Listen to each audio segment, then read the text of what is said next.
Assalamualaikum warahmatullahi wabarakatuh.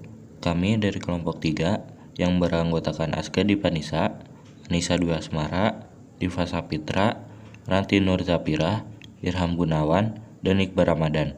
Kami akan menjelaskan mengenai tanah dan lahan pertanian. Pengertian tanah. Dalam bidang pertanian, tanah diartikan sebagai media tumbuh tanaman. Tanah sebagai sumber daya pertanian mempunyai dua fungsi, yaitu sebagai unsur hara bagi tanaman dan sebagai tempat berpegangnya akar, penyimpanan air tanah, dan tempat bertambahnya unsur hara dan air. Selanjutnya ada parameter penggunaan tanah untuk pertanian, perkebunan, dan kehutanan yang berpengaruh, yaitu yang pertama faktor fisik dan kimia tanah, meliputi tekstur, permeabilitas, pH, lereng, dryness, salinitas, serta kedalaman lapisan. Yang kedua, faktor penggunaan lahan, meliputi persawahan, tanaman semusim, tanaman tahunan, hutan, dan lain-lain. Dan yang ketiga yaitu faktor iklim, meliputi curah hujan dan ketinggian tempat. Selanjutnya, karakteristik tanah. Tanah sebenarnya merupakan batuan yang telah lapuk dan mengalami proses pembentukan lebih lanjut. Umumnya, tanah dibentuk dari campuran bahan organik dan mineral atau non-organik. 1. Tanah organik. Tanah organik terbentuk akibat pemadatan bahan organik yang sudah terurai. Warnanya hitam dan merupakan pembentuk lahan gambut. Seiring dengan berjalannya waktu, lama-kelamaan jenis tanah ini dapat berubah bentuk menjadi batu bara. Tanah ini cenderung memiliki tingkat keasaman tinggi dan miskin mineral. Pasokan mineral utamanya hanyalah dari aliran air atau hasil pembusukan jaringan makhluk hidup. Sebenarnya tanah organik mampu menyimpan cukup air karena karakter fisiknya yang gembur. Sayangnya, tingkat keasamannya yang tinggi membuat kebanyakan tanaman pangan yang ditanam di tanah ini tidak dapat memberikan hasil yang maksimal. 2. Tanah non-organik. Tanah non-organik umumnya didominasi oleh mineral yang membentuk partikel pembentuk tanah. Teksturnya berbeda-beda tergantung pada komposisi partikelnya. Biasanya teksturnya dapat berupa pasir, lanau atau debu, lempung, atau campuran ketiganya. Ketiga, warna tanah. Warna tanah bisa sangat bervariasi tergantung dari bahan pembentuk dan lokasinya. Beberapa tanah juga dapat memiliki lapisan-lapisan yang berbeda warna pula. Hal ini terjadi karena adanya proses pengasaman atau pencucian pada tanah. Tanah berwarna gelap atau hitam menunjukkan tingginya bahan organik yang terkandung. Bahan organik ini terkumpul karena proses pelapukan maupun pengendapan rawa-rawa. Warna gelap juga dapat berarti tanah tersebut mengandung mangan, belerang, atau nitrogen. Sedangkan warna kemerahan atau kekuningan menunjukkan tingginya oksidasi besi. Selanjutnya ada pengertian lahan.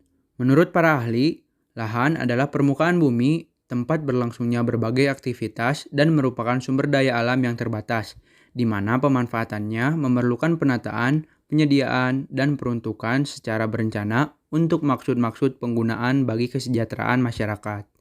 Sedangkan menurut Undang-Undang Republik Indonesia Nomor 41 Tahun 2009 tentang perlindungan lahan pertanian pangan berkelanjutan, lahan adalah bagian daratan dari permukaan bumi sebagai suatu lingkungan fisik yang meliputi tanah beserta segenap faktor yang mempengaruhi penggunaannya seperti iklim, relief, aspek geologi, dan hidrologi yang terbentuk secara alami maupun akibat pengaruh manusia. Sedangkan lahan pertanian adalah bidang lahan yang digunakan untuk usaha pertanian. Kelompok lahan pertanian dan karakteristiknya. Berdasarkan ketersediaan sumber air untuk tanaman atau tipologi lahan, maka lahan suboptimal dapat dibagi menjadi lahan kering dan lahan basah. 1. Lahan kering. Pertanian lahan kering merupakan aktivitas pertanian, budidaya tanaman, pangan, perkebunan, perikanan, peternakan, dan kehutanan yang dilakukan di lahan kering yang pasokan airnya rendah dan terbatas, bahkan ekstrim sekalipun. Selanjutnya ada lahan basah. Lahan basah merupakan wilayah yang tanahnya tergenang air karena keadaan tanah yang jenuh terhadap air baik secara permanen maupun musiman. Genangan air tersebut biasanya dapat berupa air mengalir ataupun diam. Lahan basah dikelompokkan menjadi lahan basah alami, contohnya rawa pasang surut, lahan rawa lebak, dan gambut. Sedangkan contoh lahan basah buatan yaitu sawah, tambak, dan bendungan. Yang pertama, lahan kering. Contoh dari lahan kering yang pertama yaitu lahan kering masam. Lahan kering masam adalah lahan kering yang mempunyai reaksi tanah masam dengan pH kurang dari 5 dalam klasifikasi tanah skala 1/1.000.000. Yang kedua, lahan kering iklim kering. Lahan kering yang mempunyai regim kelembaban tanah ustik dan atau termasuk pada iklim kering dengan jumlah curah hujan kurang dari 2000 mm per tahun dan bulan kering lebih dari 7 bulan. Lahan kering dibagi ke dalam 4 kategori. Yang pertama, hyperarid, yang memiliki ciri-ciri indeks kekeringan 0,03, hanya beberapa rumput-rumput di daerah lembah, pengembalaan ternak berpindah-pindah, hujan tahunan rendah, serta hujan terjadi tidak menentu. Bahkan kadang-kadang tidak terjadi hujan sepanjang tahun. Yang kedua, arid, memiliki ciri-ciri indeks kekeringan 0,03 hingga 0,20 yang ditandai dengan adanya peternakan, kegiatan pertanian dilakukan dengan irigasi tetes dan sprinkler, terdapat tanaman musiman dan tahunan yang letaknya terpisah-pisah, dan curah hujan tahunan antara 100 hingga 300 mm. Yang ketiga, semi-arid, memiliki ciri-ciri indeks kekeringan 0,2 hingga 0,5 yang ditandai dengan adanya kegiatan pertanian dengan mengandalkan air hujan meski produktivitasnya masih rendah. Terdapat kegiatan peternakan komunal dan curah hujan tahunan 300 hingga 800 mm. Yang keempat, subhumid, yang memiliki ciri-ciri indeks kekeringan 0,5 hingga 0,75. Daerah ini juga dimasukkan ke dalam area lahan kering, meski sebenarnya memiliki karakter yang dekat dengan daerah lahan basah. Lahan basah alami. Yang pertama ada lahan rawa pasang surut. Adalah lahan rawa yang dipengaruhi oleh pasang surut air laut, terletak dekat pantai yang sebagian besar berupa tanah mineral dan sebagian lagi berupa gambut.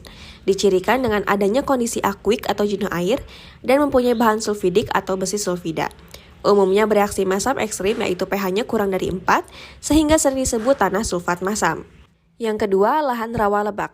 Adalah lahan rawa yang tidak terpengaruh oleh pasang surut, tetapi dipengaruhi oleh sungai yang sangat dominan. Dicirikan dengan 1. Rawa lebak umumnya terletak pada kiri kanan sungai dan berada lebih ke dalam dari daratan pantai ke arah hulu sungai. Yang kedua, selama musim hujan, rawa lebak selalu digenangi air, kemudian secara berangsur-angsur air akan surut sejalan dengan perubahan musim hujan ke musim kemarau. Yang ketiga, ada lahan gambut. Adalah lahan basah dengan lapisan tanah berair yang terdiri dari bahan tanaman mati dan membusuk. Dicirikan dengan tingginya kemampuan menyimpan air, tingginya kandungan bahan organik dan karbon, subsidence atau mudah mengalami penurunan permukaan lahan. Lahan basah buatan. Yang pertama ada sawah. Sawah merupakan lahan basah buatan yang dibatasi oleh pematang atau galengan yang digunakan untuk menanam padi dan dialiri dengan pengairan teknis, tanah hujan, atau pasang surut. Ekosistem sawah selalu digenangi air dalam periode tertentu dan dibentuk berpetak-petak. Jenis tanah dan ketersediaan air sangat menentukan tipe dan cara pengelolaan sawah. Yang kedua ada tambak. Tambak merupakan lahan basah buatan berbentuk kolam berisi air payau atau air laut di daerah pesisir yang digunakan untuk membudidayakan hewan-hewan air payau. Yang ketiga ada bendungan. Bendungan adalah suatu konstruksi bangunan yang melintasi atau memotong sungai untuk menghalangi aliran air sehingga permukaan air naik dan membentuk danau buatan yang berfungsi sebagai pengendali dan penyimpan air. Sekian presentasi dari kelompok kami, kurang lebihnya mohon maaf, dan atas perhatiannya kami ucapkan terima kasih. Wassalamualaikum warahmatullahi wabarakatuh.